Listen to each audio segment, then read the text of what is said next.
गोस्वामी ने medical officer के साथ कोविड केयर सेंटर बनाने के लिए 2 हॉस्पिटल का निरीक्षण किया। जिला मुख्यालय पर कोरोना मरीजों की बढ़ती हुई संख्या को दृष्टिगत रखते हुए अब स्थानीय प्रशासन शहर सहित आसपास के ग्रामीण क्षेत्रों को भर्ती करने के लिए 5 बिस्तर वाला अस्पताल बनाने की तैयारी में जुट गया। मंगलवार को एसडीएम गोस्वामी ने सरकारी हॉस्पिटल इंगोरिया रोड स्थित बीमा हॉस्पिटल व एक निजी क्लिनिक का निरीक्षण किया, जिसका प्रतिवेदन कलेक्टर को बनाकर प्रस्तुत किया। कोरोना संक्रमित मरीजों की बढ़ती हुई संख्या को दृष्टिगत रखते हुए अब स्थानीय प्रशासनिक अमला अलर्ट हो गया है। मंगलवार को एसडीएम आशुतोष गोस्वामी ने शहर सहित आसपास के कोरोना मरीजों को भर्ती करने के लिए कोविड केयर सेंटर बनाने की पड़ताल शुरू कर दी। एसडीएम गोस्वामी ने सरकारी हॉस्पिटल में फीवर क्लिनिक का ओपीडी रजिस्टर चेक किया, जिसमें प्रतिदिन 25 मरीजों का आना पाया गया। इस दौरान एसडीएम ने medical officer doctor Jitendra Verma के साथ बैठक भी की, जिसमें कोविड सेंटर के लिए मटेरियल, मेन पावर व अन्य व्यवस्थाओं के बारे में जानकारी ली। इस दौरान एसडीएम ने सरकारी हॉस्पिटल के आईसीयू का निरीक्षण भी किया। इंगोरिया रोड स्थित कर्मचारी बीमा अस्पताल पहुंचकर उपस्थिति व ओपीडी रजिस्टर चेक किया, उपस्थित कर्मचारियों का भौतिक सत्यापन किया। वहीं प्रतिदिन आने वाले मरीजों की संख्या चिकित्सकों से पूछी। निरीक्षण के दौरान एसडीएम ने स्पष्ट कर दिया कि यदि भविष्य में सरकारी हॉस्पिटल नागदा और ईएसआई इंगोरिया रोड को कोविड केयर सेंटर बनाया जाता है तो किन किन संसाधनों की आवश्यकता होगी। तहसीलदार राजेंद्र कुमार गुहा के अनुसार निरीक्षण के बाद प्रतिवेदन बनाकर कलेक्टर आशीष सिंह को भेजा गया, जिसमें कलेक्टर से दोनों स्थानों का निरीक्षण करने का आग्रह अधिकारियों ने किया। एसडीएम गोस्वामी ने मंगलवार को जवाहर मार्ग स्थित डॉक्टर एसआर चावला के क्लिनिक का भी औचक निरीक्षण किया, जिसमें कोई भी मरीज सर्दी, जुकाम या बुखार में नहीं पाया गया। केंद्र की मोदी सरकार द्वारा किसानों व श्रमिक विरोधी बिल पारित कर देश के करोड़ों अन्नदाता व लाखों श्रमिकों के साथ उनके हितों का दिखावा करते हुए छलावा किया गया है। इसका परिणाम आने वाले समय में किसान और श्रमिक को भुगतना पड़ेगा। धरना आंदोलन में गुर्जर ने संबोधित करते हुए कहा कि भारत की अर्थव्यवस्था खेती आधारित है। नोटबंदी, जीएसटी, कोरोना काल में उद्योगों की तालाबंदी के बाद इन 3 बिलों को लाकर देश की अर्थव्यवस्था समाप्त करने का षड्यंत्र है, जो पूंजीपतियों को लाभ पहुंचाएगी। आज तक आपकी एक बाइट सुनाई नहीं थी कि आपने मजदूरों के लिए एक भी बात कही हो। केंद्र सरकार के अधीन आप काम कर रहे हैं, आप केंद्रीय मंत्री हैं, राज्यसभा में सदन के नेता हैं। आज आपके ही पूर्व अध्यक्ष अशोक मालवी इस धरना आंदोलन में हमारे क्षेत्र के लोकप्रिय विधायक दिलीप सिंह जी गुर्जर साहब के नेतृत्व में हम सब काम कर रहे हैं और इस धरना प्रदर्शन को संबोधित करने के लिए साथियों को, मित्रों को, माताओं बहनों को, नौजवान दोस्तों को सभी को बहुत बहुत धन्यवाद। जन्मदिन एक ऐसा पड़ाव होता है कि इंसान अपने दुनिया में आने से जाने तक का बहुत। कांग्रेस पार्टी द्वारा जो लड़ाई चल रही है किसान और मजदूर की, किसान के बारे में ज्यादा बोल नहीं पाता हूँ क्योंकि किसान में हूँ भी नहीं। मैं क्या बोलूँ किसान के बारे में, बस आपसे भाई साथ से बोल रहा हूँ। तो मैं मजदूर नेता करता हूँ, प्रतिनिधि मंडल का नेता हूँ। मैं मजदूर हार चुके हैं। कांग्रेस कमेटी की ओर से जोरदार करतब ध्वनि से उनका अभिवादन स्वीकार करें। धन्यवाद विधायक जी। अब अगले वक्ता के रूप में ग्रामीण क्षेत्र से किसानों की जो दुर्दशा भी हो रही है, इसको ध्यान में रखते हुए मजदूरों और किसानों के हित में ये कार्यक्रम रखा। हमारे क्षेत्र के लोकप्रिय और लाडले विधायक माननीय दिलीप सिंह खिलाफ कांग्रेस द्वारा धरना प्रदर्शन किया जा रहा है। साथ ही हमारे क्षेत्र के विधायक दिलीप सिंह जी गुर्जर के नेतृत्व में हम लोग यह सब कृषि बिल के विरोध में धरना प्रदर्शन करने आए हैं। तो निश्चित में बात कर रहा हूँ क्षेत्र के सम्मानित किसान भाई, आज ये धरना प्रदर्शन कांग्रेस कमेटी द्वारा किसान भाइयों और मजदूर भाइयों के समर्थन में रखा गया है। कांग्रेस की गवर्नमेंट ने 21-22 लाख प्रदेश के किसानों का 50,000 1 लाख तक का कर्जा माफ कर दिया है।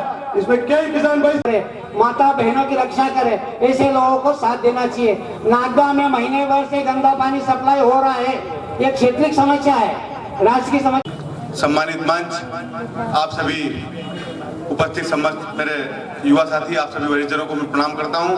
आज विधायक दिलीप सिंह गुर्जर जी के नेतृत्व में आज किसानों के लिए आज जो धरना आंदोलन रखा गया है, मैं पूरी टीम माननीय विधायक दिलीप सिंह गुर्जर जी के इस धरने मंच पर उपस्थित चेतन भैया, मेरे कांग्रेस के कार्यकर्ता जन, मेघा जी, रमा दीदी, यहाँ पर उपस्थित कमला दीदी, मेरी मातृशक्ति मंजू जी और मेरे कांग्रेस के कार्यकर्ता भाई और बड़े बड़े हमारे कांग्रेस के वरिष्ठ आशीर्वाद दाता जन, सबको प्रणाम करती हूँ और अपनी बात का शुभारंभ यहाँ से करती हूँ कि जिन हाथों ने, जिन मजदूरों ने, जिन किसानों ने आदित्य बिरला, मजदूर परेशान है, किसान परेशान है, तो मुझे बताओ कि केंद्र में क्या झुंझुने बजाने के लिए बैठे हो? जवाब क्या मांगती है जनता कि आप किस हैसियत से अपने पदों पर बैठे हो? आज की तारीख में हजारों। इसी के साथ अपनी वाणी को विराम देता हूं। सभी का धन्यवाद प्रेषित करता हूं। आशीर्वाद दाता सभी महिलाओं, सभी किसान भाई, सभी श्रमिकों भाई, आज जब तक भारतीय जनता की सरकार आई, जब अत्याचार हुआ है किसानों के साथ, मजदूर धरना प्रदर्शन हो रहा है। इसका नेतृत्व हमारे लोकप्रिय विधायक माननीय दिलीप गुर्जर सिंह जी के नेतृत्व में हमारे जिले के अध्यक्ष सुबोध जी, हमारी बहन निशा जी, आदेश गुर्जर जिंदाबाद, दिलीप गुर्जर जिंदाबाद, कांग्रेस पार्टी जिंदाबाद, जो किसानों की फसल नेतृत्व कर रहे क्षेत्र के लाडले और जुझारू विधायक दिलीप सिंह जी गुर्जर साहब, एक जोरदार नारे के साथ मैं अपना उद्बोधन प्रारंभ करूंगा। इसलिए जितने आखिरी तक बैठे हुए हैं सब हाथ राष्ट्र बनकर देखते रहे और बोल रहे हो कि राजनीति कर रहे। शर्म आना चाहिए मोदी जी और योगी जी आपको। राम राज्य की बात करते हैं, राम राज्य में सीता सुरक्षित नहीं, बड़े बड़े मंदिर बना दोगे तो उससे होगा क्या? हमारी माता बहनें सुरक्षित नहीं, रात के अंधेरे में हिंदू संस्कृति को बदनाम करते हो, सनातन धर्म को बदनाम करते हो, रात की 2 बजे उस बच्ची की चिता जला देते हो, पेट्रोल से जला देते हो तुम, और कहते हो कि हम राम राज्य लेकर आएंगे। ये राम राज्य की कल्पना है। मैं इस उद्बोधन के अंत में 4 पंक्ति मेरी माताओं बहनों को समर्पित करूंगा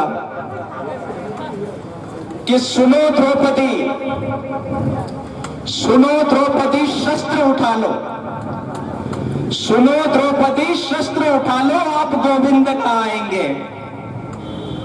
छोड़ो मेहंदी खड़क संभालो, छोड़ो मेहंदी खड़क संभालो, अपना चीर खुद बचा लो। द्युत बिछाए बेटे शकुनी, द्युत बिछाए बेटे शकुनी, मस्तक सब झुक जाएंगे। सुनो द्रौपदी शस्त्र उठा लो, अब गोविंद न आएंगे। धन्यवाद। जय हिंद, जय भारत।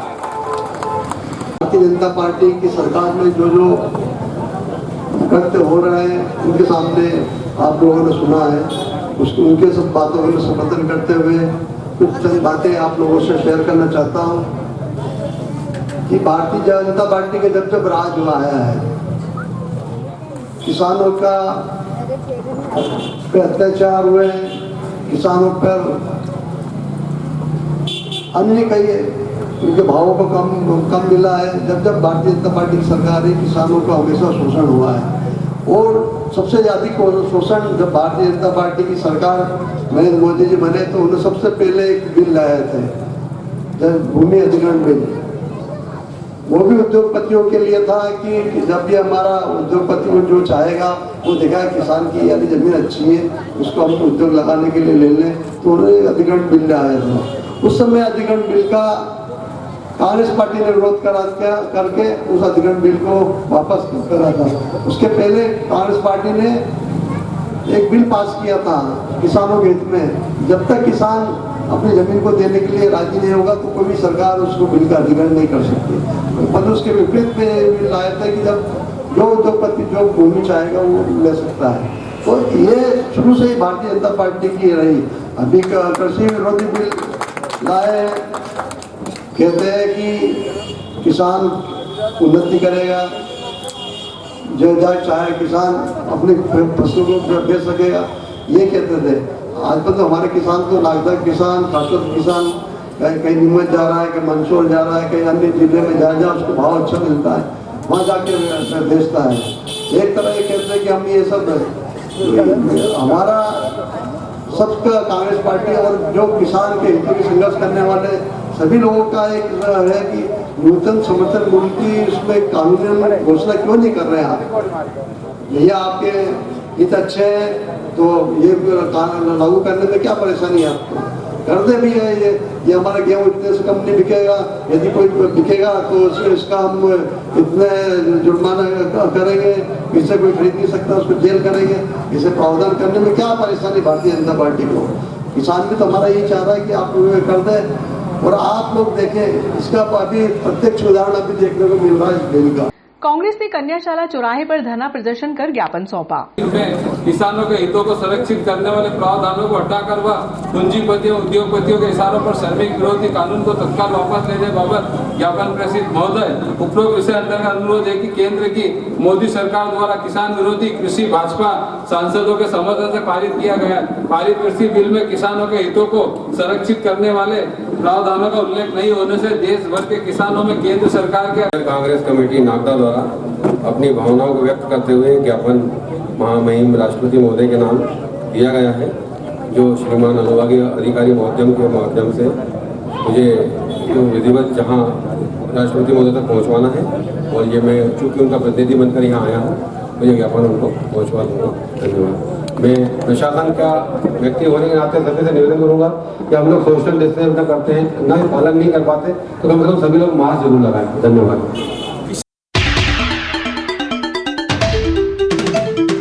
विश्व हिंदू परिषद की मातृशक्ति वाहिनी ने मंगलवार को प्रधानमंत्री को संबोधित ज्ञापन नायब तहसीलदार को सौंपा, जिसमें हाथरस के आरोपियों को फांसी की सजा देने की मांग की। विषय: हाथरस में मनीषा वाल्मीकि के दोषियों को फांसी एवं लव जिहाद की बढ़ती घटनाओं के संबंध में। महोदया, विश्व हिंदू परिषद दुर्गा वाहिनी मातृशक्ति हमेशा से ही संपूर्ण विश्व में बहनों के सम्मान, स्वाभिमान, सेवा, सुरक्षा, संस्कार और संस्कृति जागरण हेतु अनवरत रूप से कार्यरत है। विगत वर्षों में कई बार संगठन की बहनों ने देश व प्रदेश में बढ़ती लव जिहाद की घटनाओं के संबंध में आवाज उठाई एवं जागरण अभियान भी संचालित किए हैं, किंतु मुस्लिम युवकों ने अपना नाम बदलकर तथा पहचान छुपाकर षड्यंत्रपूर्वक योजनाबद्ध तरीके से हिंदू बहनों को बहला फुसलाकर दिग्भ्रमित कर लव ट्रैप में फंसाने का कुत्सित प्रयास सतत चल रहा है, जो अत्यंत चिंतनीय व निंदनीय है। यह हिंदू संस्कृति के विरुद्ध नारी के मान, सम्मान व अस्मत को तार कर लज्जित करने का घातक कृत्य है। महोदया, कुछ महीनों पहले चीन से आए चीनी कोरोना वायरस संक्रमण को तो हम हर पल हरा रहे हैं, लेकिन ये मुस्लिम लव जिहाद धर्मांतरण वायरस संक्रमण घात लगा।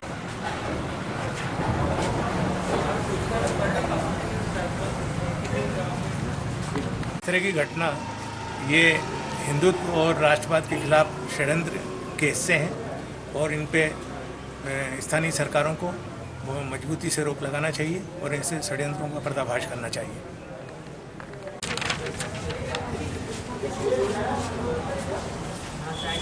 आज विश्व हिंदू परिषद ने लव जिहाद के विरुद्ध एक ज्ञापन माननीय प्रधानमंत्री महोदय को सौंपा है। तो भारत जैसे धर्मनिरपेक्ष देश में भी यदि ऐसी घटनाएं हो रही है, हर रोज़ हम सुनने में आते हैं कि ऐसी घटनाएं हो रही है, तो काफ़ी निंदनीय है और हम भी माननीय प्रधानमंत्री महोदय से अपील करते हैं कि ऐसे दोषियों के विरुद्ध सख्त से सख्त कार्रवाई जल्द से जल्द की जाए। Thank you.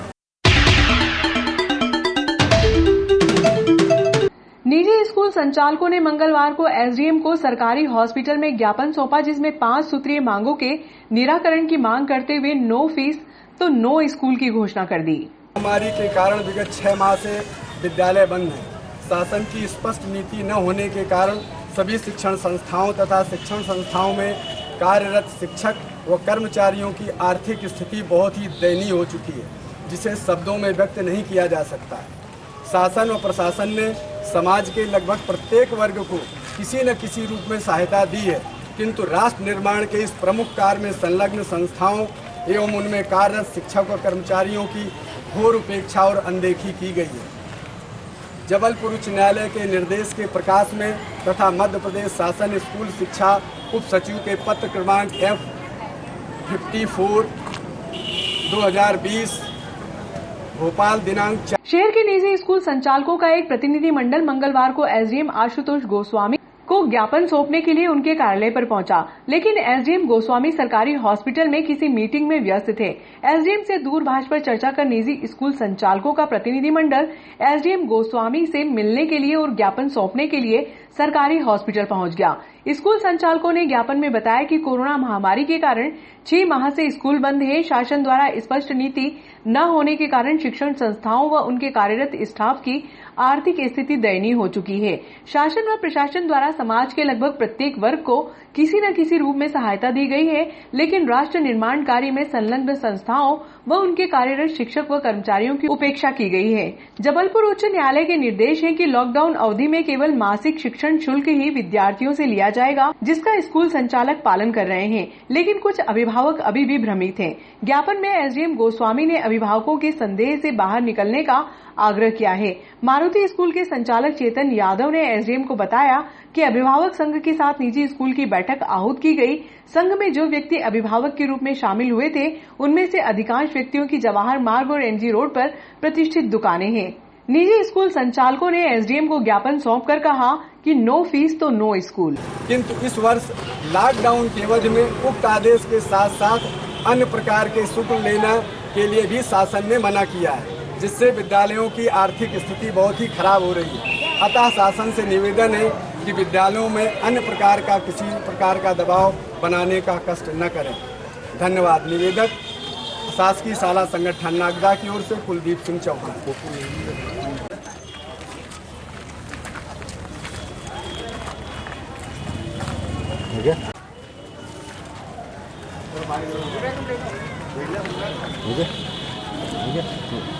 निजी स्कूल संचालकों ने ज्ञापन दिया, सर क्या मामला है?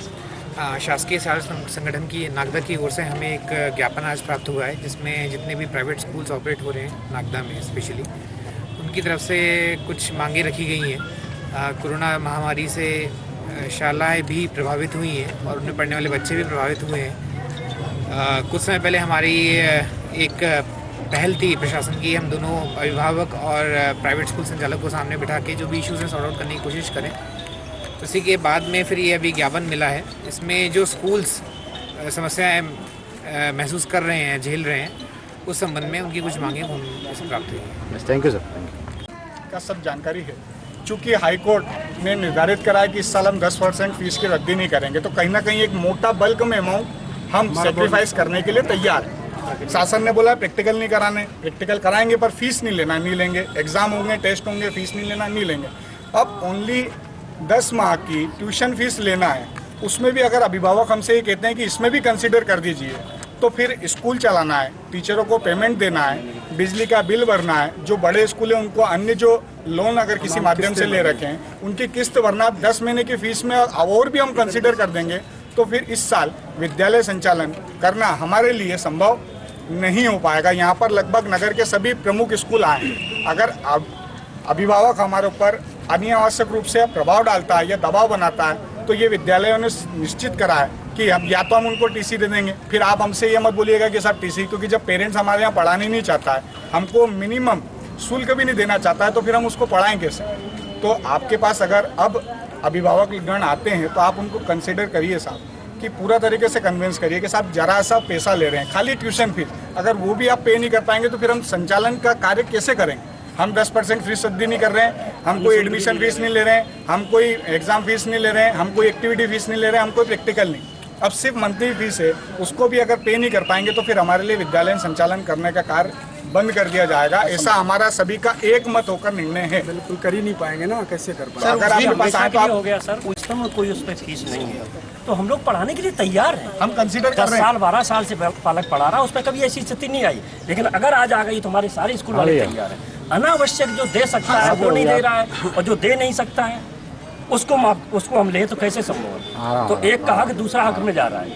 हम सभी तैयार हैं, हम सभी से ऐसा नहीं है बहुत से बेचारे आज खाने के लिए नहीं तो हम फीस कहाँ से लेंगे, उनको भी थोड़ा बिल्कुल हम पढ़ाएंगे। अभी नहीं है, हम 2 महीने बाद उनसे फीस 6 महीने बाद लेंगे, टीसी देगा तब लेंगे, बराबर पढ़ाने के लिए तैयार है। लेकिन जो उसके लिए वैधिक रूप से वास्तव में वो उसका हकदार है, उसके लिए सभी माफ करने के लिए तैयार है। उस दिन सर आपने बोला था रजिस्ट्रेशन के साथ अभी जो 9 की गाड़ी लेकर के राशन कार्ड लेने कोई भी स्कूल संचालक नहीं कर रहा है कि अभी हम नामांकन भर रहे हैं, उस टाइम किसी को परेशान कर रहे हैं, कुछ कर रहे हैं, जो रजिस्ट्रेशन फीस है वही ले रहे हैं। उसके अलावा हमने किसी को भी कोई भी स्कूल संचालक ने परेशान नहीं करा। तो हमारा सर निवेदन है कि आप हमारी तरफ से भी और उनकी तरफ से भी जो है हम प्रशासन को पूरा सहयोग स्कूल संचालक नागदा के सभी करने को तैयार है। और आप हमारी मांग, हमारे भी स्कूल के टीचर हैं उनकी भी है, हमारी IT का पैसा सर हर स्कूल का, आज बड़े बड़े स्कूल है यहाँ सबके 5-5, 10-10, 15-15 लाख रुपए हमारा बाकी है सर। हम क्या करेंगे? आज मेरे 16-17 लाख रुपए सर 2 साल का बाकी है, क्या करेंगे हम लोग, कैसे मेंटेन करेंगे? तो सर हमारा IT का पैसा भी गाइडलाइन बनाई कि ऑनलाइन दिलाया जाए। अब ऑनलाइन पढ़ाएगा कौन? विद्यालय संचालक तो पढ़ाने से रहा, या प्रिंसिपल एक सब्जेक्ट का टीचर रहता है, पर्टिकुलर एक सब्जेक्ट ही पढ़ा पाएगा। टीचर तो बुलाने पड़ेंगे, टीचर बुलाने पड़ेंगे, तो ऑनलाइन पढ़ाने के लिए तो टीचर पेमेंट कहाँ से देंगे? अब वो कह रहे हैं ऑनलाइन के पेमेंट नहीं देंगे, ऑफलाइन की देंगे। तो साहब हम तो तैयार है, अगर शासन कल स्वीकृति दे दे तो हम पूरा डेली शेड्यूल जो उनका था 6 पीरियड का हम पढ़ाने के लिए तैयार है। शासन मना कर रहा है और हम भी सजग हैं कि भैया कोविड की जो महामारी है उसमें बच्चों में संक्रमण जल्दी फैलता है, हम भी सजगता से काम करना चाह रहे हैं। पर अनावश्यक रूप से फालतू का प्रेशर किसी, मान लो मैं नरेंद्र ने गलती करी है तो नरेंद्र गलती की सजा भुगते, आप क्यों सजा भुगते और आप क्यों भुगते? अगर मेरी गलती की सजा है तो मैं दोषी होना चाहिए, एक के चक्कर में बाकी सबको लपेटा जा रहा है। तो मेरा ऐसा है कि शासन सामूहिक रूप से सभी को हितों को ध्यान में रखकर एक गाइडलाइन बनाए जिससे सबका भला हो। हम नहीं चाहते हैं पालक के ऊपर भी प्रेशर बने, हम भी चाहते हैं फीस कंसीडर जितना हो सकेगा हम करेंगे, पर वो तो चाह रहे हैं कुछ भी नहीं दें, तो वो संभव नहीं हो पाएगा।